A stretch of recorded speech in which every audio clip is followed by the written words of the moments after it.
नमस्कार दोस्तों, मैं प्रिंस सैनी आपका स्वागत करता हूं हमारे चैनल लर्न एंड ग्रो में। आज हम बात करेंगे कुछ और इम्पोर्टेंट क्वेश्चंस की जो मैकेनिकल से रिलेटेड हैं। तो चलिए पहला क्वेश्चन ले लेते हैं। पहले क्वेश्चन में हमें दिया गया है ए science deals with the relation between heat. उस साइंस का हमें नाम बताना है जो कि हीट और वर्क के साथ डील करती है या उनके रिलेशन के साथ डील करती है और प्रॉपर्टीज ऑफ सिस्टम के साथ डील करती है। उस साइंस को क्या बोलते हैं? अब सीधी सी बात है, हीट है जो हीट को हम कन्वर्ट कर सकते हैं वर्क में, यानी कि हीट सप्लाई करके वर्क डन लेते हैं। ये सब कुछ किस में आता है या सिस्टम की प्रॉपर्टी किस में आती है? थर्मोडायनामिक्स में। तो आंसर रहेगा इसका थर्मोडायनामिक्स। नेक्स्ट क्वेश्चन ले लेते हैं, विच इज ग्रेटर सीपी और सीवी। सीपी का मतलब क्या है? Specific heat at constant pressure, और सीवी का मतलब क्या है? कांस्टेंट जो वॉल्यूम के ऊपर जो स्पेसिफिक हीट है। इनमें से कौन सी लार्जर होती है? तो हमेशा जो सीपी होती है वो ग्रेटर देन सीवी होती है। ऐसा होता क्यों है? क्योंकि अगर हम कांस्टेंट वॉल्यूम पे हीट सप्लाई करते हैं तो वो सिर्फ क्या बढ़ाती है? इंटरनल एनर्जी को। जो भी मॉलिक्यूल आपने लिए उनकी इंटरनल एनर्जी को वो इंक्रीज करेगी।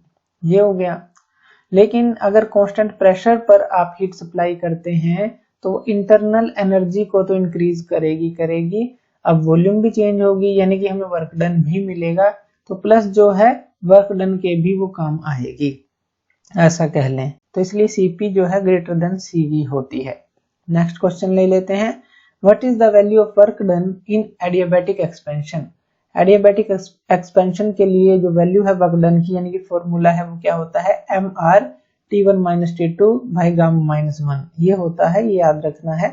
यहाँ पर अगर आप इस ब्रैकेट को खोलते हैं, जैसे mr_T1 हो जाएगा माइनस mr_T2 हो जाएगा।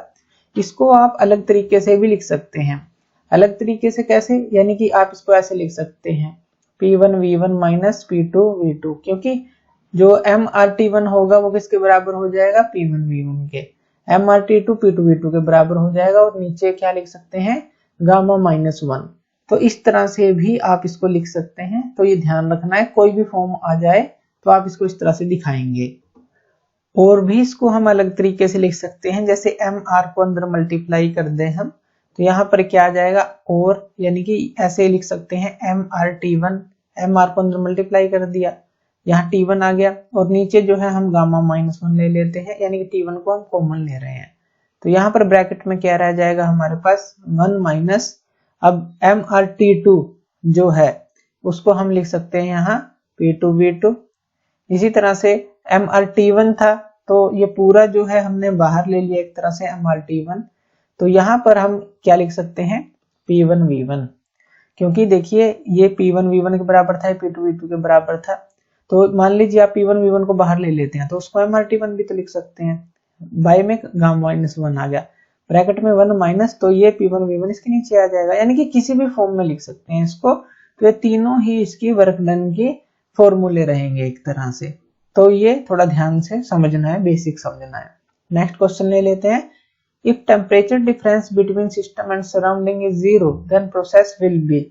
अगर हमारे पास एक सिस्टम है, मान लेते हैं कि ये सिस्टम है और यहाँ पर ये सारी हो गई सराउंडिंग, इसकी सराउंडिंग हो गई, यहाँ पर सराउंडिंग हो गई। अगर इन दोनों के बीच में टेम्परेचर डिफरेंस 0 है, यानी कि ये भी सेम टेम्परेचर पर है, ये भी सेम टेम्परेचर पर है, तो जो प्रोसेस होगी क्या होगी? एक तो एडियाबैटिक होगी, कोई भी हीट एक्सचेंज तो यहाँ पर नहीं होगा। दूसरा, यहाँ पर ये जो प्रोसेस होगी रिवर्सिबल होगी।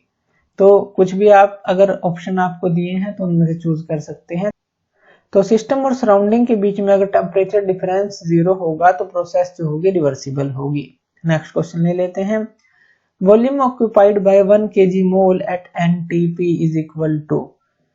अब NTP पे जो 1 kg मोल की जो वॉल्यूम है वो कितने ऑक्यूपाई करता है? ये ऑक्यूपाई करता है 22.4 लीटर्स कह लें या फिर मीटर क्यूब कह लें। तो इतनी वॉल्यूम ऑक्यूपाई करता है। या PV इक्वल टू nRT से निकाल सकते हैं, वहां से वॉल्यूम आ जाएगी। नेक्स्ट क्वेश्चन ले लेते हैं, एवोगैड्रो नंबर की जो वैल्यू है वो क्या होती है? ये होती है 6.022, इस तरह से आगे चलती है, तो हम इसको यहीं पर 6.023 ले लेते हैं। 6.023 इंटू 10⁻23 जो होती है एवोगाड्रो नंबर की वैल्यू होती है। If heat supplied is equal to work done then it is called dash process. तो इसको हम एक फॉर्मूले से समझते हैं जो फर्स्ट लॉ ऑफ थर्मोडायनामिक्स के अंदर भी हमने यूज किया था। तो यहाँ पर ये फॉर्मूला लिख लेते हैं और हमें क्या दिया गया है, जो हीट एक तरह से सप्लाइड है वर्क डन के इक्वल है, यानी कि चेंज इन हीट जो है हमारे पास वर्क डन के बराबर है, उतना ही वर्क डन हमें मिल रहा है। यानी कि यहाँ पर इंटरनल एनर्जी 0 होगी। इंटरनल एनर्जी 0 कब होगी? जब हमारा T1 इक्वल टू T2 होगा, यानी कि जो प्रोसेस होगी पूरी आइसोथर्मल प्रोसेस होगी। तो हीट सप्लाइड जो होती है वर्क डन के इक्वल होती है, कब होती है? जब आइसोथर्मल प्रोसेस होती है, यानी कि इंटरनल एनर्जी du जो है 0 के बराबर होगी, यानी कि T1 इक्वल टू T2 होगा। तो ये आ जाएगा इसका आंसर, ये होगी आइसोथर्मल प्रोसेस, यानी कि सेम टेम्परेचर के ऊपर प्रोसेस। नेक्स्ट क्वेश्चन ले लेते हैं। इस क्वेश्चन में हमें दिया गया है PV equal to MRT is valid only for dash gas.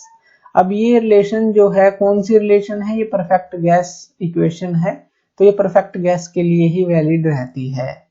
Next question ले लेते हैं। Change in density at constant temperature is due to change in. अब डेंसिटी का चेंज कांस्टेंट टेम्परेचर के ऊपर किसके कारण से होता है? तो यहाँ पर हम बॉयल्स लॉ को लगाएंगे। अब टेम्परेचर कांस्टेंट हमें दिया है, यानी कि PV इक्वल टू C, ये बॉयल्स लॉ के अकॉर्डिंग है। यहाँ से P को निकालें तो वो क्या आ जाएगा? 1/V आ जाएगा, यानी कि P जो है इनवर्सली प्रोपोर्शनल है एक तरह से 1/V के वॉल्यूम के। और आप यहाँ पर 1/V को क्या लिख सकते हैं? डेंसिटी क्या होती है? मास पर इंटू वॉल्यूम। अगर मास को 1 ले लें तो डेंसिटी आ जाएगी 1/V। तो यानी कि ये 1/V को आप डेंसिटी लिख सकते हैं। प्रेशर डायरेक्टली प्रोपोर्शनल डेंसिटी के आ गया, यहाँ रो है ये।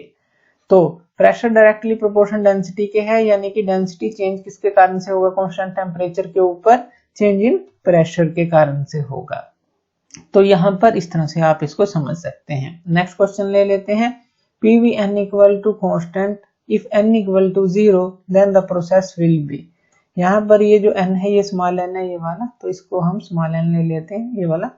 n इक्वल टू 0, तो यहाँ पर ये प्रोसेस क्या होगी? अभी इसी फॉर्मूले से देखें, अगर n की वैल्यू को 0 पुट कर दें, यानी कि v की पावर 0, तो ये तो 1 ही रह जाएगा, यानी कि p क्या हो जाएगा? कांस्टेंट के बराबर हो जाएगा। ये क्या है? c, यानी कि कांस्टेंट है ये। तो प्रेशर कांस्टेंट हो जाएगा, यानी कि प्रेशर कांस्टेंट कौन सी प्रोसेस में होता है? आइसोबारिक प्रोसेस में। तो ये हो जाएगी आइसोबारिक प्रोसेस। तो ये हमने कुछ क्वेश्चंस लिए। तो थैंक यू वीडियो देखने के लिए, और इसी तरह की वीडियोस के लिए आप हमारे चैनल लर्न एंड ग्रो पे हमें सब्सक्राइब कर सकते हैं। धन्यवाद।